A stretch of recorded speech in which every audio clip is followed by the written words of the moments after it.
Good evening and welcome to the Business Day. I'm Javon Keys. It's Wednesday, so of course we'll get to those gas prices shortly, but let's begin with some news from the International Monetary Fund, IMF. It's upgraded the outlook for global growth. The multilateral says this is supported by a steady decline in inflation and growth in some sectors. Chief economist at the IMF, Pierre-Olivier Gorinchas, says in light of the current economic trends, concerns about a recession are further dimmed and a soft landing is more likely. But the pace of expansion remains slow and risks remain. On the demand side, global activity was supported by stronger private and government spending, despite tight monetary conditions. On the supply side, increased labor force participation, mended supply chains, and cheaper energy and commodity prices helped, despite renewed geopolitical uncertainties. Despite the headwinds, growth is set to be slightly higher this year at 3.1%. A 0.2 percentage point upgrade from our October projections, before edging up to 3.2% next year. Important divergences remain. We expect slower growth in the United States, where tight monetary policy is still working through the economy, and in China, where weaker consumption and investment continue to weigh on activity. Activity is also expected to rebound in the Eurozone. After a challenging 2023, when high energy prices and tight monetary policy restricted demand.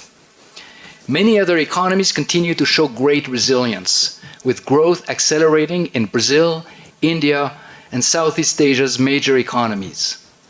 In sub-Saharan Africa, growth is projected to rise as the negative effects of earlier weather shocks subside and supply issues gradually improve.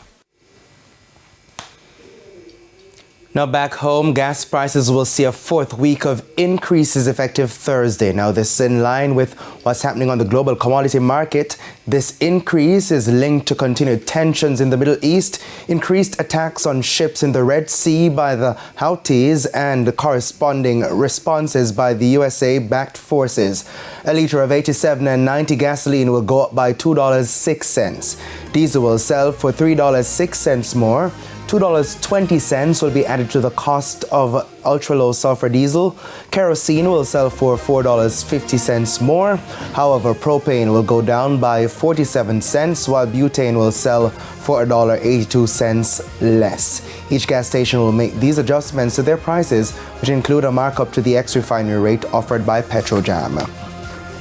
Just some transport-related news. US-based ride-hailing app Uber has expanded to Western Jamaica. After becoming available in Kingston in 2021, Uber is now offering service out of Montego Bay through the introduction of Uber Taxi. Senior Communication Manager of Uber for the Caribbean and Central America, Carolina Cotto, says the service will also be available in other sections of St. James, along with parts of Hanover, Westmoreland, Trelawney, and St. Anne. We are thrilled to announce Uber expansion into Montego Bay and other areas of the Western Jamaica with UberX and the introduction of a new product, Uber Taxi. These efforts marked a significant milestone in Jamaica, reinforcing our commitment to improving mobility and supporting both tourism and the local economy. Uber Taxi allows taxi drivers to register within the Uber app. We currently collaborate with the Montego Bay Maxi Taxi Association. Now, the association president, Greg Connell, had this to say. Now, contract carriage drivers affiliated with Maxi Taxi can register on the Uber app, opening doors to a wider network of users and revolutionizing how they connect with tourists. Also, with the Uber's cutting-edge technology, we are empowering our drivers with the tools for enhanced safety and the opportunity to increase their earnings with every journey. Trading ended with banks and cambios selling the US dollar for an average $156.42. The Canadian is going for $117.40. The pound is selling for $198.63, while the euro is trading for $171.45. And finally, the JSE index gained 3,750 points today, while the junior market index increased by 58 points. Among the 60 winners were Epley 7.75% preference shares, The Lab, Cygnus Real Estate Financial Jamaican dollar shares, Everything Fresh and Salada Foods Jamaica.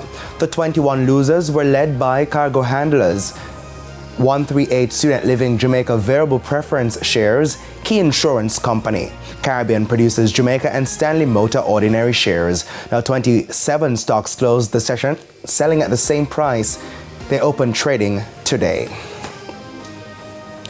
And that is it for the business day. I'm Javon Keys. Good evening.